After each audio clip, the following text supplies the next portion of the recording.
The story I'm about to tell you happened a year ago when I was part of the kitchen crew at an old restaurant on Timog Avenue.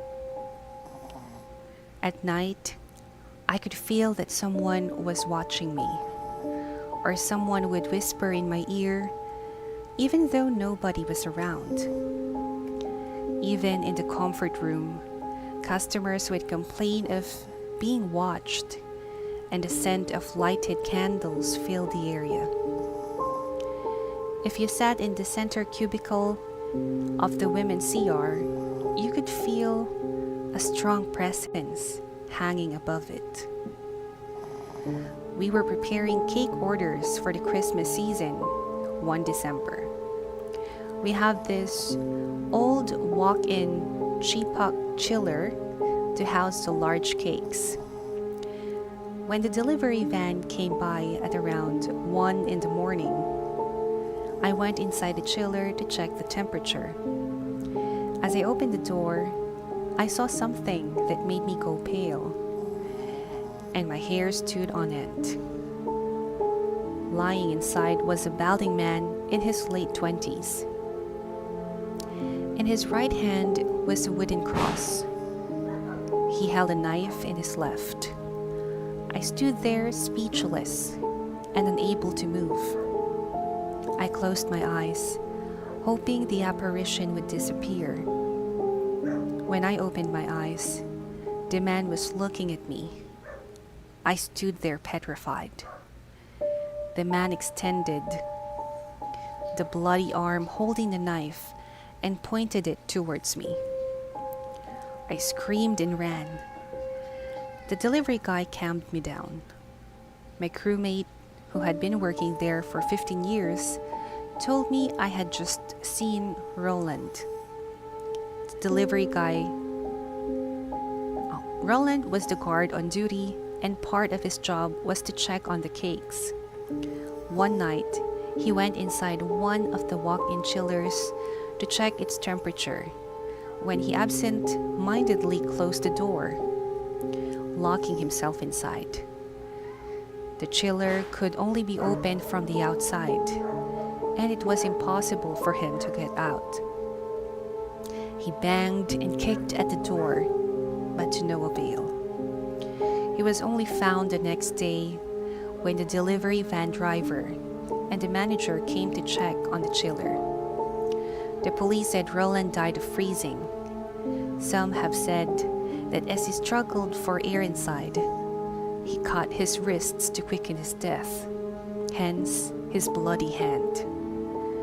Since then, no one dared to check on the cakes alone, especially at night. Most of us have seen Roland's ghost, even after the store had been blessed. The end of the first story. Now I'm gonna read the second story. This is Letty by Charina S. Blaza. When my Lola Yolanda was 24, she had a friend from Quezon named Leticia Gimps. Leticia hanged herself in 1955. Leticia, or Letty, was friendly, and she always had many companions. Every time there was an occasion in the barrio, she would be there dancing, eating, drinking, and even cuddling with some men. But as much as she was friendly with other people, she was the opposite at home. Cassava? Again? She complained to her mother. Sorry anak, this is all we can afford. Aling Tali, her mother, said. Where's tatay? Father. Letty said. He's gone, anak. He went back to his wife in Saria. Her mother said tearfully.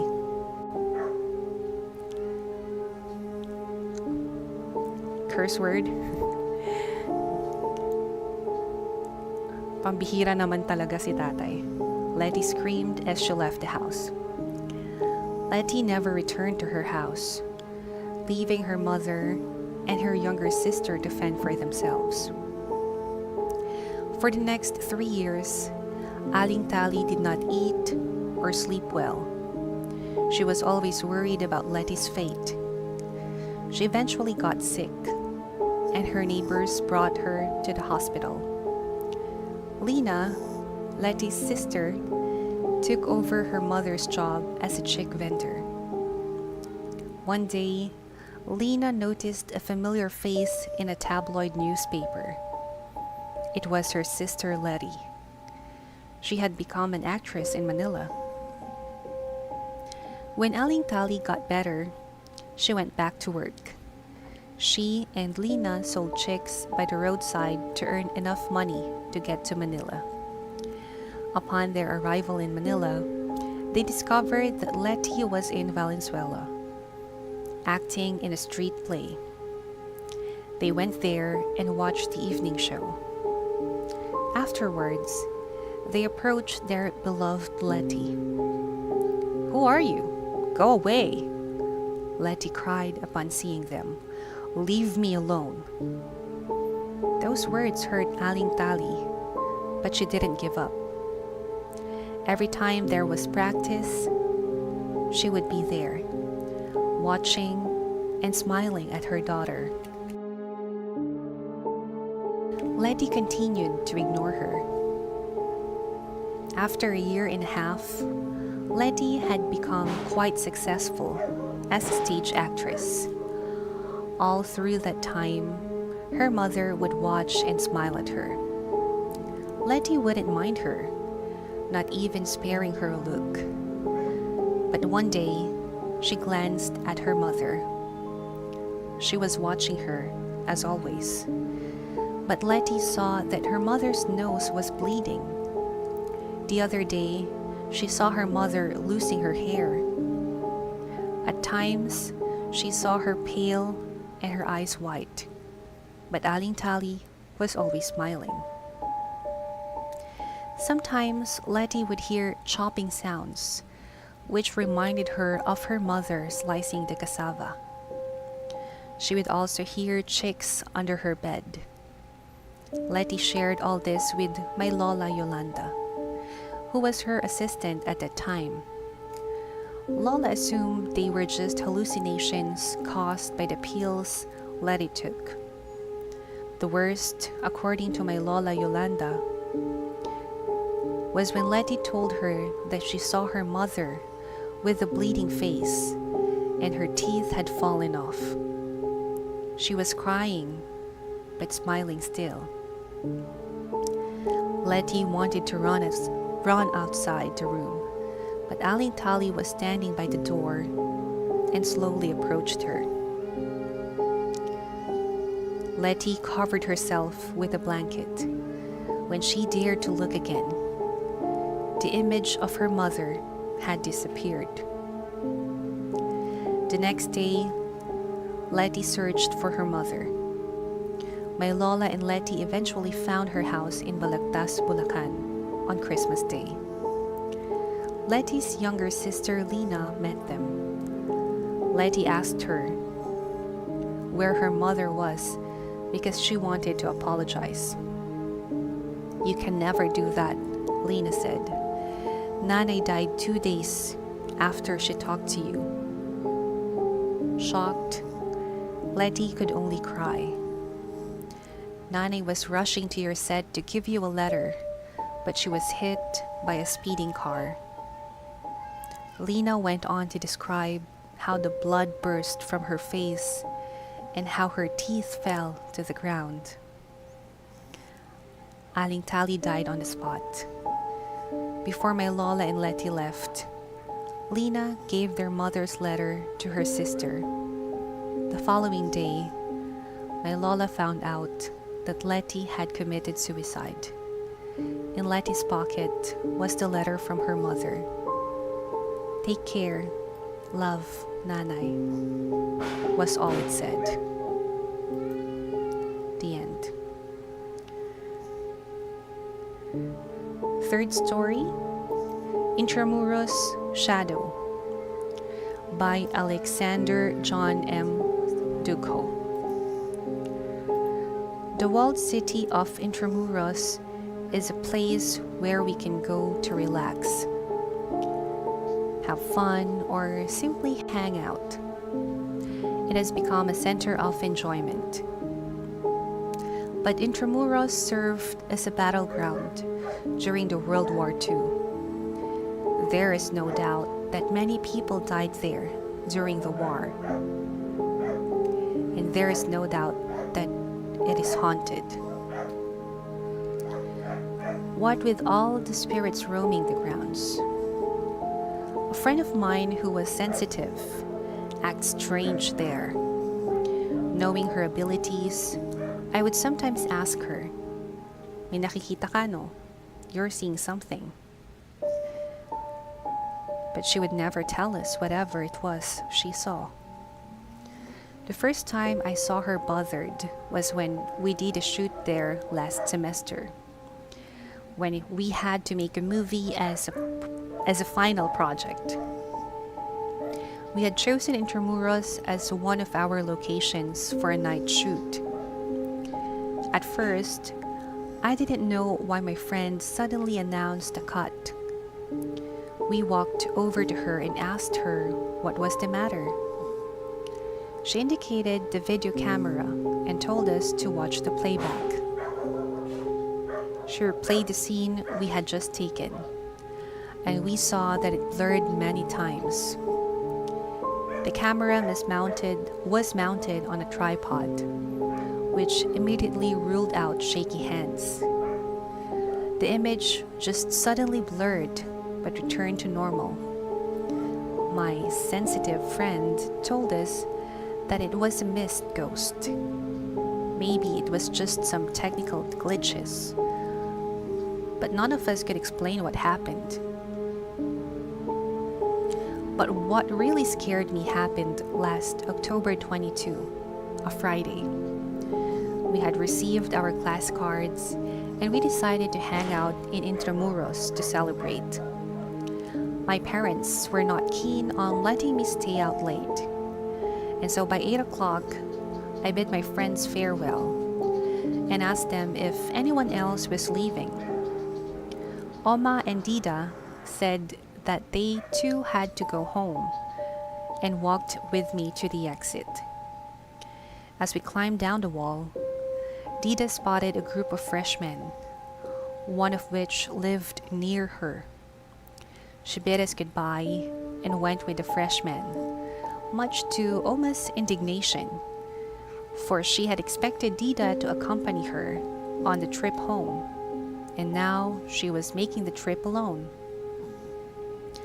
I volunteered to go with her as far as I could. She was headed north while I was headed south, and off we went to get our rides. We must have walked about 20 feet when I felt someone following us. I saw a shadow on my left. I turned to look and saw someone behind us that I didn't recognize. I didn't know why, but I just suddenly felt nervous about him. Even though there were other people I didn't know walking around the place, I felt strange about that man. When we walked another 10 or 15 feet, Oma looked behind us. I was surprised when she said that Dida was following us.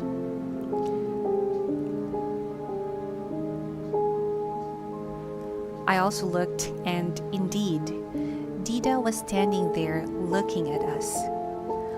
Oma and I were both surprised at how fast Dida had caught up to us.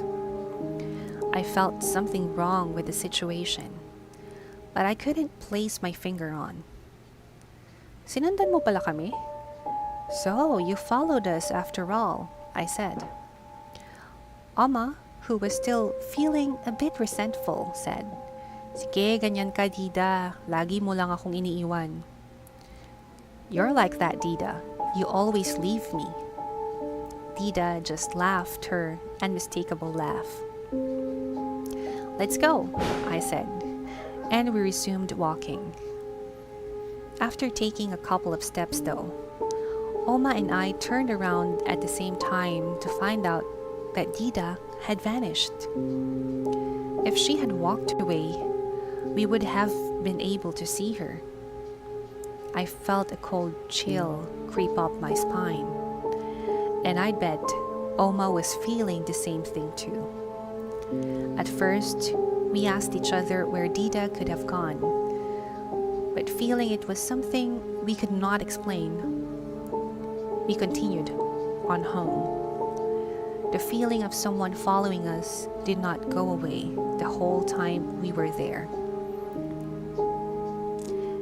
I felt it somewhere behind me to my left. Sometimes I would turn around to check, but we were alone. Only when we left the gates of Intramuros did the feeling of someone following us go away. A few days later, we asked Dida if she had followed us that night. She said she didn't, which caused my arms to break out in goosebumps. The end. Next story, Ang Pansit by Boo. This happened to my cousin a few years ago in Zamboanga.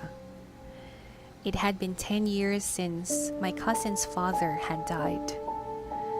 My cousin and his family were so busy with their own lives that they had forgotten their father's death anniversary. They noticed that there was pansit bihon on the kitchen table. They were all puzzled because not one of them had had the time to cook. When they checked it out, nobody was in the kitchen, not even a cat or dog. It was only then that they remembered it was their father's death anniversary. Next story, My Experiences in Grade 6 by Peekaboo Rinoa. Early Morning Madness.